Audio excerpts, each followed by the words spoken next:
Dostlar, namaste. Bu günləri sizə öz keçmişim barədə danışmaq istəyirəm. İnanıram ki, maraqlı olacaq. Çünki bəzi hallarda məndən soruşurlar, sən yoqaya necə gəldin, bundan qabaq kim olmusan və s. Baxın, mən bu haqda kitabımda yazmışam, amma orada məncə qısa bir məlumatdır. İndi daha geniş, detallı danışacağım sizə. Çox da detallı yox. Amma deməli, əlbəttə ki, belə canlı-canlı eşitmək mənim emosiyalarımı, enerjimi alaraq o daha maraqlıdır. Baxın, mən təxminən 17-18 yaşında gedirəm Türkiyəyə. Orada fotoqraf işləyirəm. Mən ümumiyyətcə xoşlayırdım hər zaman belə nəsə kreativ bir işi, mənə xoş olsun və s.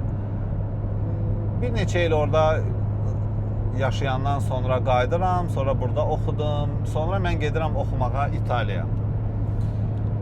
8 il İtaliyada yaşamışam. Səfirliklərdə işləmişəm, Xarici İşlər Nazirliyi, belə dövlət adamı olmuşam, rəsmi adam olmuşam. Kostyumlarda, tədbirlər, o həyatdan indiyənə kimin bir 20 dənə kostyum evdə qalıb.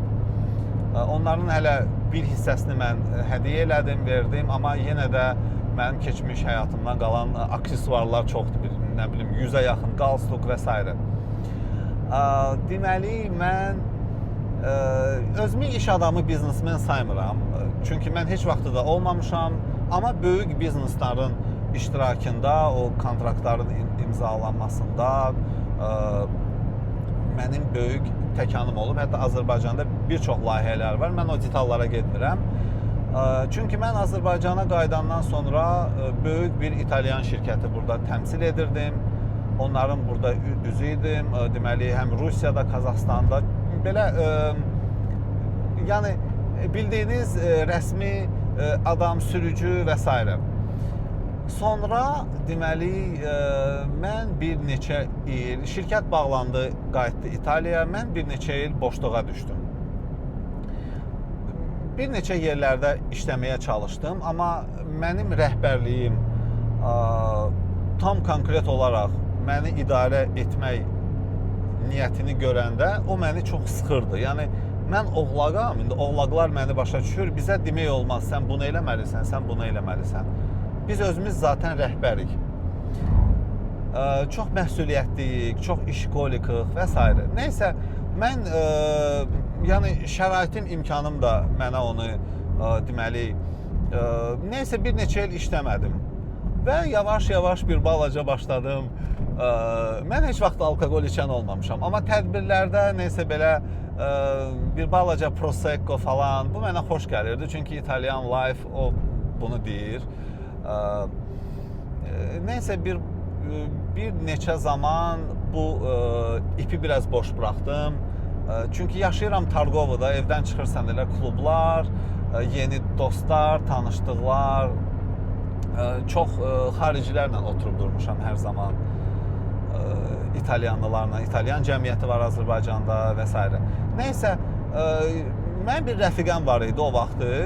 Bu təxminən bir 6-7 ilin söhbətidir. O mənə dedi ki, bu sənə uyğun həyat deyil də. Çünki biraz narahatsan. Deyirəm ki, hə, bu həyat görsən, işsiz qalmışam, belə elə. Mənə dedi ki, sən özünü axtarırsan. Dedim ki, ayda, sən bunu hardan bildin? Mən də oradan da özümü axtarıram.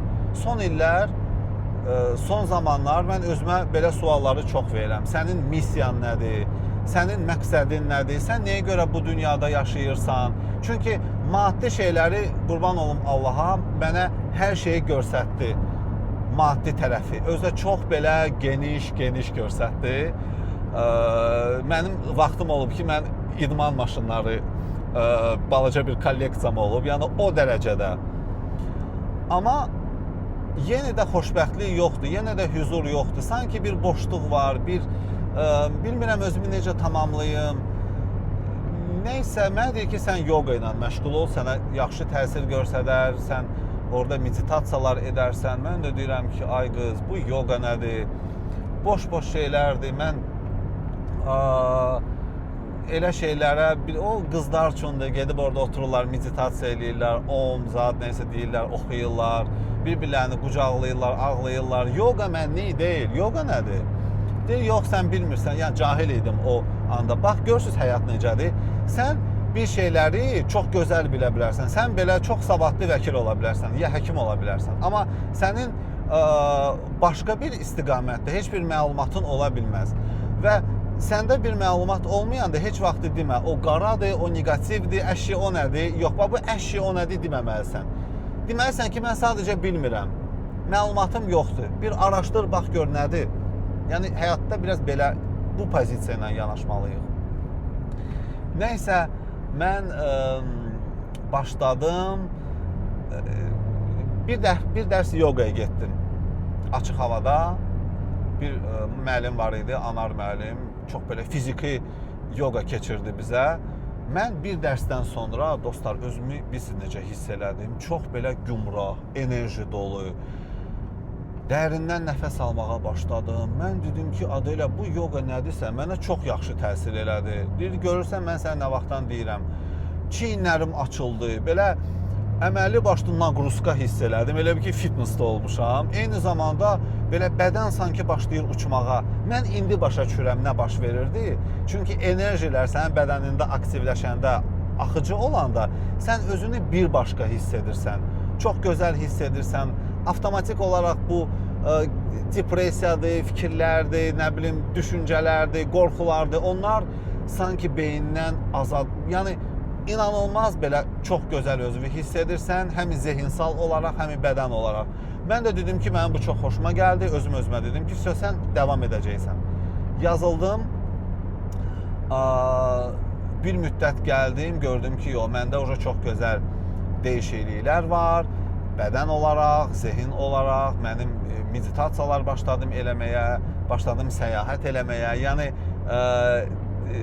həyatın yeni səhifəsi sanki mənim qarşımda açıldı. Sonra mənim ətrafımda olan insanlar, onların 80%-i mənə dedi ki, sahib, sən dəli olmusan, sən başın gedib, çox təəssüf, hayf olsun sənə, bu cür nə insan idin, bu cür nə şəxsiyyət idin, səni dövlət tanıyır, səni, mən həqiqətən də, yəni indi də mənim çox gözəl əlaqələrim var, bir çox məmurlarla, bir çox iş adamları ilə, yəni bu ölkədə məni tanıyırdılar, bir İtalyan şirkətini təmsil edər, layihələr falan filan, səfirlik, yəni belə. İndi birdən-birə getdin yogaya, başım getdi. Nəysə bu şeyləri mənə dedilər. Hətta məndən zarafatca, yəni nələr deyirdilər ki, nəysə hayf olsun. Sən o cür nə İtalyan dilini bilirsən, sən belə, elə. Nəysə dostlar, mən onların təzyiqi altına düşmədim. Siz də o təzyiqlər altına düşməyin. Siz yeni bir iş görəndə, əgər sən o işi, belə kommentar eləyirəm də, maraqlı olsun. Əgər sən o işi hiss edirsən, inanırsan, sən heç kimə inanma, qutardı getdi, özünə inan, ruhuna inan, elə. Çünki səni yoldan çıxarmaq insanlar çox olacaq. Səni yolundan azdıranlar, onlar da biraz şeytandan gəlir. Yəni, düşünmədən gəlirlər. Sənin xətirvi çox istəyə-istəyə səni yoldan çıxardırlar. Ən yaxın adamlar. Ona görə niyyətüvə, istəyivə sadiq ol. Ruhuva sadiq ol. Neysə, mən başladım, davam etdim. Şəhərdə nə qədər yoga müəllimi var idi. Hamının yanına getdim. Onda başladım anlamağa ki, bu enerjilər nədir? Bilirsiniz, mən ümumiyyətcə mənim uğurum yoga da inanılmaz dərəcədədir və çox qısa zamanda. Baxın, bu bir təvəzzükarlıq deyil.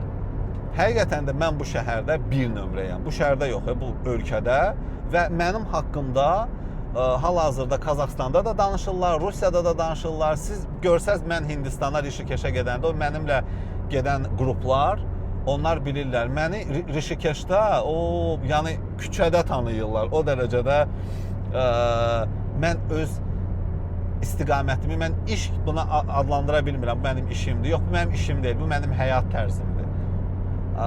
O qədər mən uğurluyam. şəhərdə olan yoga müəllimləri, onlar şoka düşdülər. Bu necə oldu? Bu belə deyək də dünən çıxıb, hamı bunun haqqında danışır, hamı bunun dərsinə istəyir. Bunda olan o enerji nədir? Bunda olan o texnika nədir?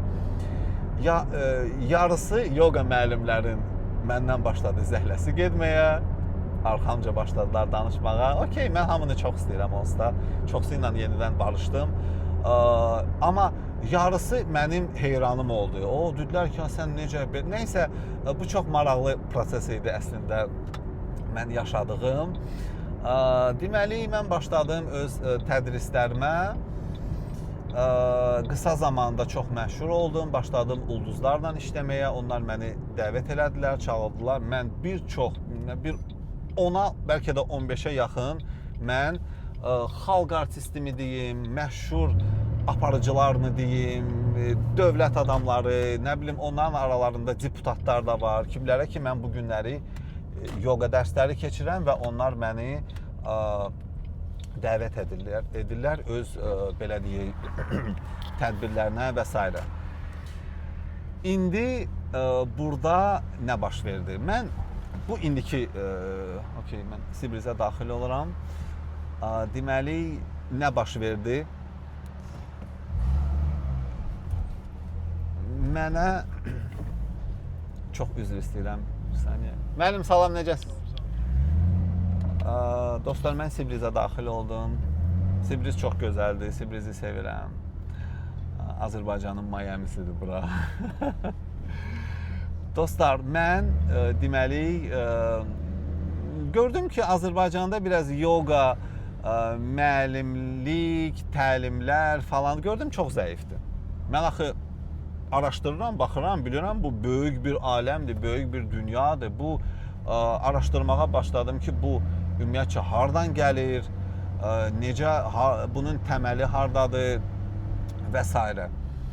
Gördüm ki, yoga Hindistanda yaranıb, fiziki yoga, enerjilər falan filan, bir də ki, Tibetdə yaranıb. Düşündüm, mən səyahət edim, araşdırdım, baxdım, dünyada yoganın beynəlxalq paytaxtı var imiş. O yerləşir Hindistanda.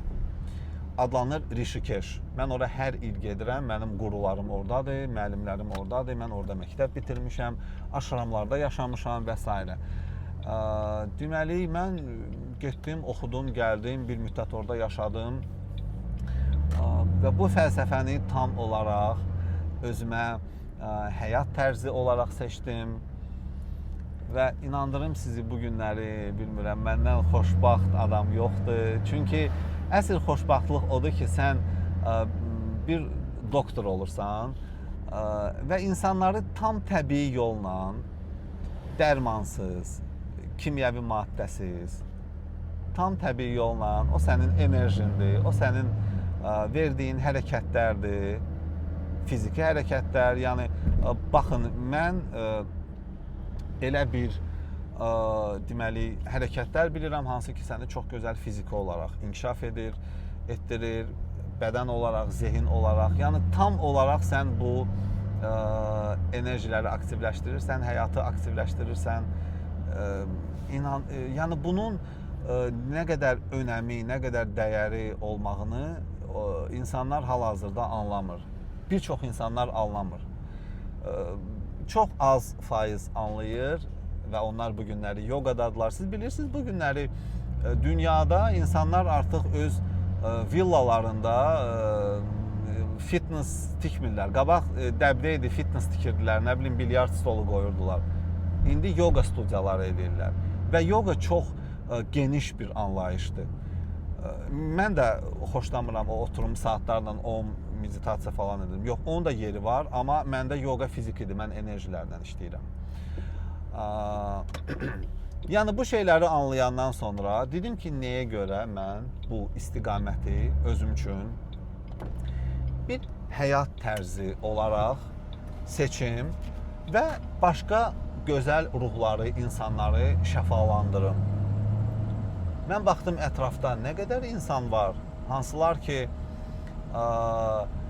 şəraitləri var, imkanları var, yəni maddi olaraq da nəzərdə tuturam, amma xoşbəxtlik 0, huzur 0, əsəb 100. Bilmirəm. Bu necə olur? Yəni adam əslində o çox xoşbəxt olmalıdır. Belə yəni səyahət eləməyə imkanı da var, şəraiti də var, ailəsi də var, hər şey çox qaydasındadır, amma adam xəstələnir. Çünki bədən gərgin, stres, düşüncələr çox sıxılanda bədən başlayır xəstələnməyə. Bütün ağır nə patologiya xəstəliklər var, o bizim zehnimizdən gəlir. Ona görə buranı biraz boş saxlamaq lazımdır, rahat, huzurlu saxlamaq lazımdır. Yəni başladım məşğul olmağa, həm özüm, ətrafımda insanlar başladı yaranmağa. Mən hal-hazırda onu da sizə qeyd edim, Azərbaycanda yeganə beynəlxalq yoga sertifikatı verirəm. Çünki mən illər öncə oxuduğum Hindistandakı olan akademiya mənə bu illəri belə bir deməli təklif etdi. Onlar mənə təklif etdi ki, sən artıq hazırsan bizim məktəbimizin davamçısı olaraq. Çünki biz səni bilirik, biz sənin enerjiləri bilirik, sənin nə qədər dürüst olduğunu bilirik və istəyirik sən bizim məktəbi öz ölkəndə təmsil edəsən. Mən də dedim ki, axı niyə? Onlar izah etdilər ki, çünki Azərbaycanda, Rusiyada və yaxud Qazaxıstandan bir çox insanlar var, hansılar ki, beynəlxalq sertifikat əldə etmək istəyirlər, amma bizim ölkəyə gələ bilmirlər. Bir çox səbəblərdən.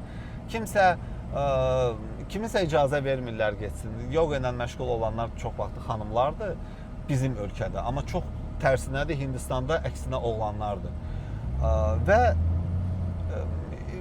bəlkə imkan yoxdur gəlməyə və yaxud gələ bilmirlər, evdən icazə vermirlər, yəni adamın uşağı ola bilər və yaxud yoldaşı icazə vermir və yaxud antisanitariyadan qorxur. Bir çox səbəblərə əsaslanaraq mən bu günləri Azərbaycanda Alyansın, baxın dostlar, diqqətli olun, Alyans Amerikanın deməli yoga təşkilatıdır, hansı ki dünyada yoga qurumlarını, məktəblərini nəzarət edir və o təsdiq verir, deməli hər məktəbə təsdiq vermir. Hindistan, Bali, İndoneziya belə olan deməli ölkələrə o öz təsdiqini verir. Misal üçün Rusiyadır, Qazaxıstandır və s. Ukrayna, Türkiyə. Buradan gələn sertifikatlar beynəlxalq sayılmır.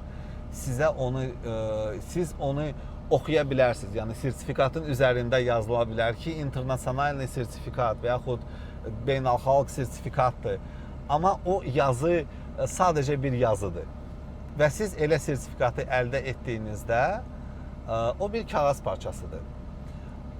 Başqa ölkəyə çıxdığınız zaman onun heç bir gücü yoxdur, heç bir səlahiyyəti yoxdur. Çünki orada Alyans nəzarəti olmalıdır. Mən yoga məktəblərindən danışıram. Deməli, Alyansın möhrü olmalıdır və onun kodu olmalıdır.